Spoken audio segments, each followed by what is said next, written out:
And welcome back to What If. Finally getting out the last What If of the week of What Ifs. I didn't have that much trouble doing this week. It was just the matter of the wake I had to go to on Friday.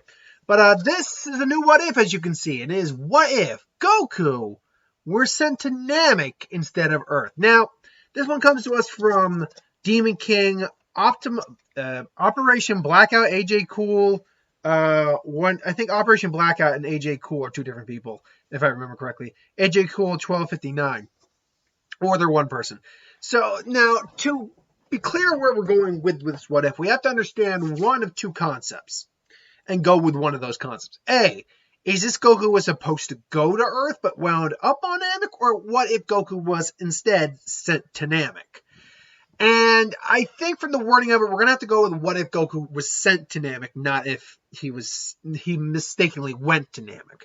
So it is the same principle. He goes to Namek, he's found by the Namekians, and for the sake of at least somewhat continuity with Goku's personality, he's going to hit his head and, whatever.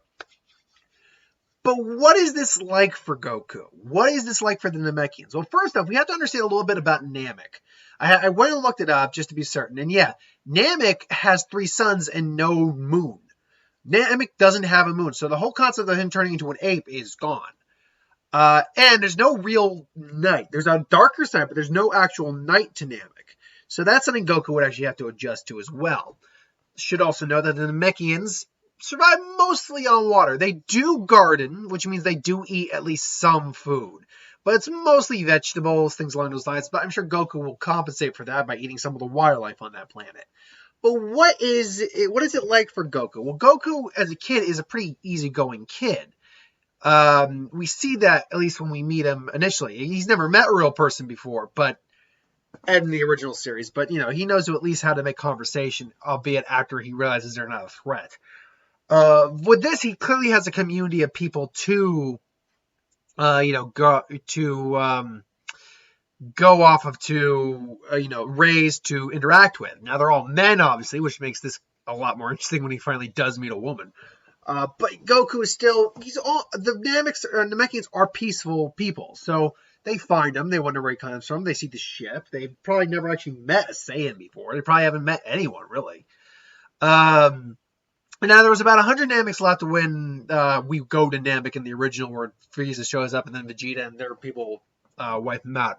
There's probably a lot more than 100.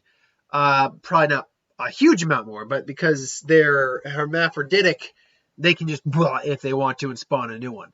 Namekians are quick to age into adulthood, but really long-lived. Like, Kami was over 300 years old, give or take.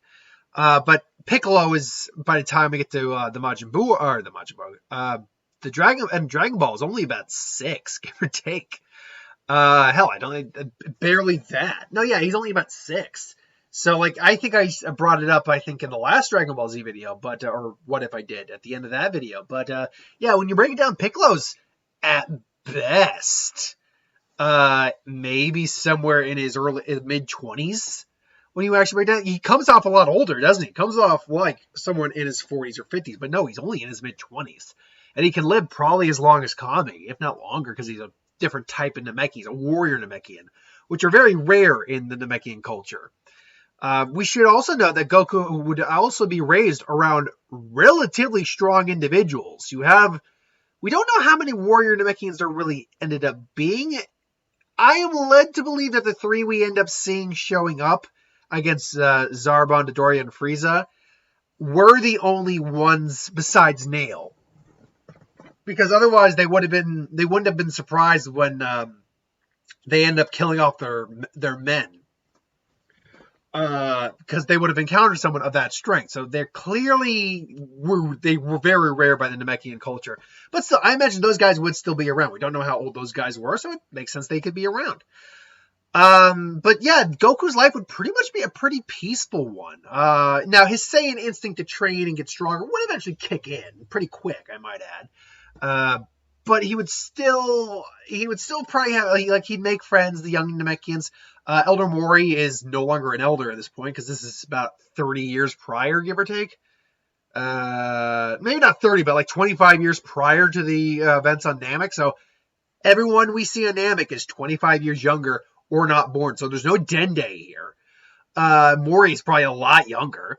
Nail, I'm going to go with the assumption that Nail is either around at this point or he's around later on in the story. I'm going more with he's probably around later on in the story, though he might be around at this point. We don't know how old Nail was. And Guru is very much alive. He's much better off. I mean, he's probably still very much large and, doesn't get around very much. But if he had to, he could probably move around. He's in much better health now than he is when we find him in the series.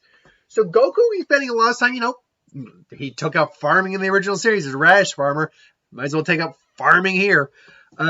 Farming, when he's hungry for something besides vegetables, he would go out and probably get some food of his own, like, the fish or reptiles that do live on the planet.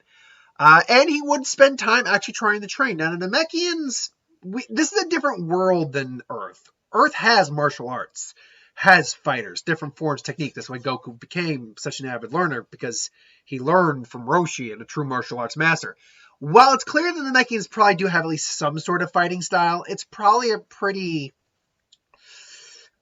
basic style. So Goku would have to evolve and learn beyond that on his own. So that being said, though, Goku, I want to scale up Goku's time on the planet to right when we meet him in the beginning of Dragon Ball. So right around the age of 12. He said 14, turns out it's about 12. But right around the age of 12, how strong would Goku be? We know two things about Goku at this point. Well, actually, we know three things. One, he's not going to turn to a Zoro because there's no moon. But the two big things is his power level at that time. We know he started out with a power level of, quite frankly, 2, which is quite frankly pathetic. Even by Saiyan standards, even by human standards, that farmer that Raddatz killed with just a pebble, a bullet he fired with his finger, had a power level higher than Goku did. Ugh. And then when we meet him at the beginning of Dragon Ball, he's got a power level of about 10. Now, part of that's probably from a little bit of training he's done with his grandfather before he accidentally, killed him. But at the same time, he's probably also gets regular exercise in the woods. Goku has a bit of a upside and a downside here. Downside, he's not going to have a refined fighting technique, or at least not to the extent he had when learning from Roshi, Kami, Kinkai, any of those individuals.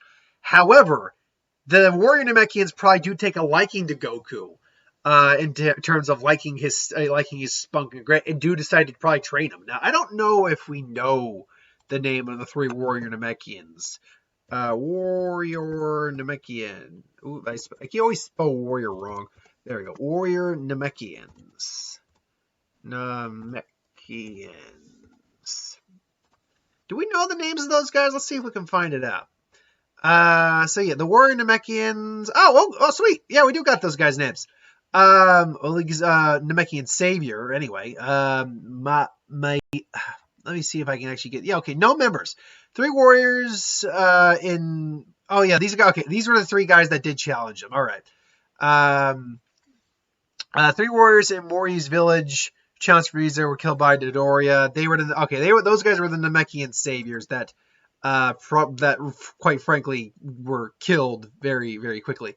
Point being, we actually don't know those guys' name. We know Mayama and Sumuri, but those guys are from video games, so those guys can't count either. Plus, we have the Universe 6 Namekians, which clearly don't factor into this equation at all. There's also Nail, obviously. But other than that, though, we don't have many well-known warrior Namekians. We just don't. They're very rare within the Namekian culture. But those 3 still had a power level of 3,000, which honestly completely supersedes Raddatz's power level. That's over double Raddatz's power level. So Goku would spend the first 12 years of his life kind of training with these guys. Now, the way I kind of envisioned it is like, how strong would Goku be after 10 years? Because he'd still be struggling because his power level was so low to begin with, but he'd probably be getting a lot of Zenkais from training, getting beaten down. So what I basically decided to do, and after only 12 years, he only quintupled his power, 5 times his power from 2 to 10. Now, if you 5 times your power from 100 to 500, that's a far better increase than 2 to 10. God. Just because the amount you have to, the more stronger you get, the harder it is to increase your power level by drastic multipliers. Still, 12 years training under these guys, I've decided to put Goku's power at this point right around 450, like above his full power at the beginning of Dragon Ball Z, but not by a huge margin. Around 450, I think, is a fair number to have him at, and it makes for even mathematics later on, which is, beneficial. So, Goku spends a lot of time there. They're recognizing that this kid's got potential. He can really be a help. He can really be a saver. But he's also a very peaceful kid, ultimately. Like, he enjoys the sparring and stuff like that and fighting. But at the same time, like, when, like, a butterfly or an insect comes around, he's like, oh, hi there. And, he's probably even got a little friend like a frog or something like that. Like, he does eat these animals, but every now and then he'll meet an animal that he's, like, doesn't want to eat and that's, like, he's friends with. He's got the friends of the Namekians. After a while, Mori says that, it's probably a good time that you go and meet Guru. That or Guru would call for Goku because he's sensing Goku's potential. And with Nail there, whose power level I believe is 41,000, he believes he'd be advantageous for both Nail and Goku to meet, train, and create a destiny together as comrades. So Goku is taken to go meet him. Now I should say Goku would know how to fly because even Dende knew how to fly. So they'd actually be able to teach him how to fly pretty quick. So Goku knows how to fly, flies over there. We know with the aid. He is met by Nail. And Goku, I think, it's not 100% confirmed that the Namekians could sense power levels of their own, but it is implied they could. Because they could feel the level of power coming off these guys a lot. And we know Nail could, we know Guru could, so I think the Namekians could, so I think Goku, that's another technique he has under his belt, is to sense power, and he senses that, whereas all the other guys who have been training him are are seriously powerful, this guy Nail is on another level entirely. He's like, you must be Goku. It's like, yeah, I'm Goku. By the way, you might be wondering, why Goku, why didn't I give him a Namekian name? Well, I could have given him a Namekian name, but the thing is, I would have just been calling him Goku throughout the entire time. It's kind of like the problem I had with what if Goku, Bardock Ingine had gone to Earth with him. He's Kakarot in that, but I kept calling him Goku at the time. It's just one of those things that's ingrained in your DNA. So Goku goes in and he meets Guru, who is still very old and, doesn't move around much. But comparatively, he's not like as wrinkly. Doesn't have as many liver spots. There's clearly a bit more of a livelihood to him. He's like, hello there, young one. You must be the one who called Goku, the boy who fell from the sky. Is it you called for me, sir? I've come for you because it's time for you to continue your training. Then the saviors of the village can only go teach you so far. It'll be mine and Nail's responsibilities to continue your training from here. Well, I mean, those guys are my friends too. I'm not saying you can't see them, dumbass. I'm just saying you're going to train with us and occasionally with them if you so choose. So I was like, all right, fine, okay. But before I do, I must begin your training by releasing your hidden potential, and therefore he releases Goku's hidden potential. Now, it varies. There's an initial multiplier with the hidden potential unlock, and I want to get it right here real quick because both Krillin and Gohan are the only two that actually had their inner potential unlocked. So they're the only ones who we can really get an idea about the release, because the initial multiplier seems to be about the same, but then whatever the person's overall power level is. So let's see here. Okay, so the initial multiplier with, Gohan. Let's see, there's Gohan there, because Gohan and Krillin both start out with about 1,500. Then you have Krillin, and both Krillin and Gohan had about over 10,000. And then when Coom came in, Gohan's power was at 14, whereas Krillin's was at 13. So it already increased beyond that point. But obviously Gohan had more potential. So it's a little difficult to really pinpoint exactly how much. It's probably around either 7 or 8 times For the sake of even arguments, I'm going to say 8 times, which would put Goku's power right around the, if I got my math right on that, right around the 3,350 mark. But that's not the power level we're really going to focus on. We're going to focus on what Goku's power level is ultimately when it's all said and done. What his ultimate potential is like. Now, that is a difficult thing to bring to figure out, because Krillin's was somewhere in the neighborhood of about 40 some, almost 50 times his regular, whereas Gohan's is about 130 something times his regular. That's stemming from the idea that Gohan's a hybrid and they just naturally have more potential. So if we're going to go with Goku has more than Krillin but less than Gohan, let's even it out somewhere around the 75 times margin. So as the years go by, or as at least remember, their potential was unlocked pretty quick. So after a day's worth of training, Goku's full Goku's full power is unlocked to be right around 3,350, give or take, or 33,000. Sorry, 33,500, I should say. Add the extra zero. I forgot the extra zero there for a second. Which puts him well beyond anyone else on Namek, save Nail. So now the years continue on. Goku and Nail train up. I even think the Warrior Namekians, chill out for a while every now and then. They train with him. So the Warrior Namekians get some decent training in. I'd say their powers are probably more around 6,000. They probably double their powers because they probably train now and then, but they don't train a lot. Goku and Nail's power over. Now this was a hard thing for me to figure out because you're basically factoring in another almost another 15 years worth of time. Almost. Definitely over 10. I know that. Yeah, it's somewhere in the neighborhood of like 10 to 15 years. Let's just even that and say 12 years. Because there's a 5-year gap between Dragon Ball and Dragon Ball Z. And then you factor in the amount of time Goku has, I'd have to get the numbers up. But it's at least 10. So a decade worth of time has passed again.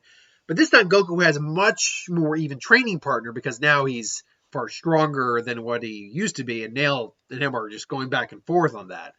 Now, I'm not giving, in this version, I won't give Nail the hidden potential boost as well, because it's implied that's why Nail was so strong. It's just kind of a prevailing theory. Occasionally I'll do it in certain what-ifs to just have fun with it. But in this one, I will not. So they're basically pushing each other back and forth. I do liken their relationship to something akin to what Goku and Piccolo's relationship ultimately became. Two very good friends, rivals that had a lot of respect for each other and pushed each other forward.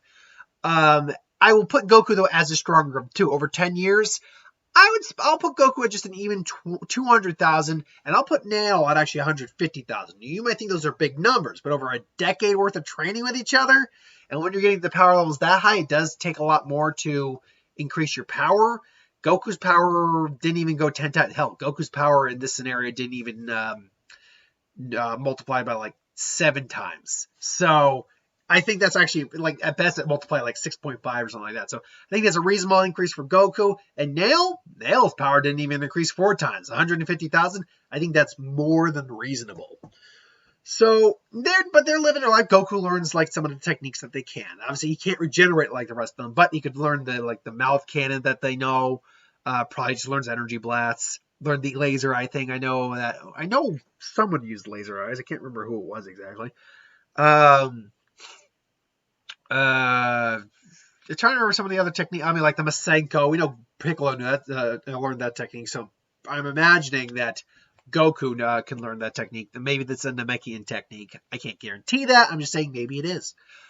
So yeah, but now we get the arrival of Big Bro. Raddatz comes to Namek.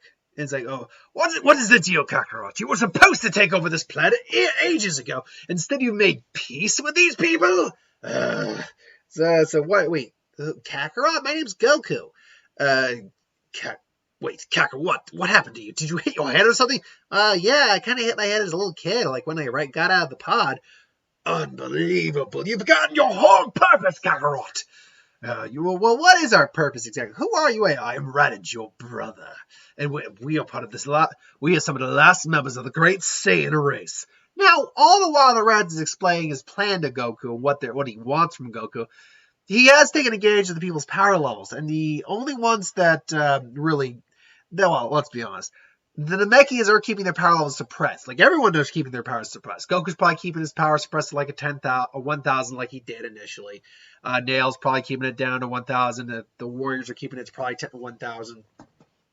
So anyway, I'll give you a choice, Kakarot. Do as I say. Help me take over this planet, and we'll all be forgiven. I'm sure Vegeta, Nappa, and even Lord Frieza would be quite quite happy to welcome you back with open arms for giving us such riches. And I was like, yeah, no, guys, I'm gonna have to disagree with that. He's just wondering about the Dragon Balls. Like, he clearly doesn't know about the Dragon Balls, so we don't have to worry. By the by, Goku wouldn't just know the Common Tongue, he wouldn't know Namekian. So if he had to use the Dragon Balls, he could. But now, Raddatz also is picking up weird signal. Like, he's picking something up in one of the buildings. Like, that's not a power level. That's an energy reading, but it's not a power level. What is that? And then Goku, then the Namekians just appear right in front. It's like, yeah, we're not going to let you go through there. It's like, you slugs think you can take me on. All right, let's see what you got. And he just kind of like he throws, punch him. It's a fast, but like by the normal Dragon Ball standards up until that point, Raddatz would be throwing a serious punch that would like rattle, possibly clock out cold Piccolo or Goku back then in the original series. But then one of the Namekians just grabs what? It's like, yeah, no. And then just kicks Raddatz. They go, pooh! The other two Namekians just kick him or straight around. It's like, and Goku's just meanwhile, it's like, It's like, look, I get it, but we don't want you here. So look, bro, maybe we can talk this out. We can get something to eat. We can try to work this out. Now, Nail's staying with Guru because that's his job. Nail's not here. Goku goes to Raddatz, though, and that's why he's talking there. Because Nail would, even without the training increase I gave him, Nail would wreck Radatz's shit. Nail would actually wreck Vegeta and Nappa's shit without anything. But it's like, you think I'm so smart? What are you hiding? What are you hiding? He's like, hiding? Oh yeah, we're keeping our power levels suppressed, guys. Like, oh, that's right. All right, well, why don't we show them? Just they both all power up right around to 6 million each, or 6 million. They wish 6,000 each. And like, that's 5 times Rad's power. It's like, look, and then Goku's just standing in between them. Clearly, Goku's the strongest one on the planet. He's just saying, I'm going to give you one chance to get out of here right now. Don't make this any harder than it has to be. Like, you think you can challenge me? I might not be able to beat them, but I can beat you, Kakarot. And then Goku just like, let me show you why you can't. It just powers up. Doesn't even power to full power, but he powers up to like 25% of his power, like a quarter of his power, which would be about 50,000. And the scouter breaks not even halfway through. Because it's clear, like, the scouters aren't just like Rad's scouter. We see that it broke around 21,000. Because that's what Bulma was using to record the fight with Vegeta and Nappa. So it would make sense it would break this. Like, it's like, last chance. Leave. And then, Rad's like, this isn't over. I'll be back. They'll say it, the stronger they far surpassing my power, Kakarot. This isn't over. And then, he leaves. They leave. I was like, well, that's unfortunate. It looks like he's going to be bringing friends back. It looks like we should be expecting him again. Yeah, I said they're going to bring more back. We should prepare just in case. I guess you're right, but still, I can't believe I have a brother. I mean, look, we all have brothers. It's not that big a deal. Goku was like, oh yeah, I guess that's true. So meanwhile, Rad's goes back finds the location of where Vegeta and Nappa are. And, Rad's and Nappa are both like, or Vegeta and Nappa are saying, so we heard what happened to you. What do you mean you heard what happened to me? You had the scouter on the whole time. Oh, God damn it. So you got your butt kicked by a bunch of Namekian slugs and your weakling brother. And that weakling brother at a power level that broke my scouter. That makes Vegeta actually laugh a lot. You've got to be kidding me. Now, please, your brother had a power level that was able to break your scouter. That's pathetic. Your brother was lower class than even you were. He's right, Raddatz. I find it very hard to believe. Oh, really? Okay, fine. You want proof? I told him I'd be back with you guys anyway. You want proof? Why don't you show him up, huh? Show me up. It's like, oh, this might be amusing for a little bit, for a laugh. Come on, Nappa, let's go see this incredibly strong Saiyan. Incredibly strong low-class monkey fool. Well, you wouldn't call him monkey. Saiyan warrior. Oh, this is going to be fun, Vegeta. Now, we will close off, and basically, how long does it take for them to get to Namek? We know it took about a year to get to Earth, but we have no idea where Nappa and Vegeta are in terms of location to Namek. They could be a week, they could be 2 years. For the sake of, again, regular storytelling, we will say that they are about a year away from Namek as well. And we're going to leave it at that for now. So thanks for watching. Hope you enjoyed. Like, comment, share, subscribe. As always, you want to review something, put the comments below. Let us know. We'll get to a review of it at some point. Ideas for who would win, Star Wars, superhero, magic, what if, anything to do with the channel. Put that in the comments below. Let me know at some point. So thanks for watching. Hope you enjoyed, and I'll see you next time. Have a good one, folks.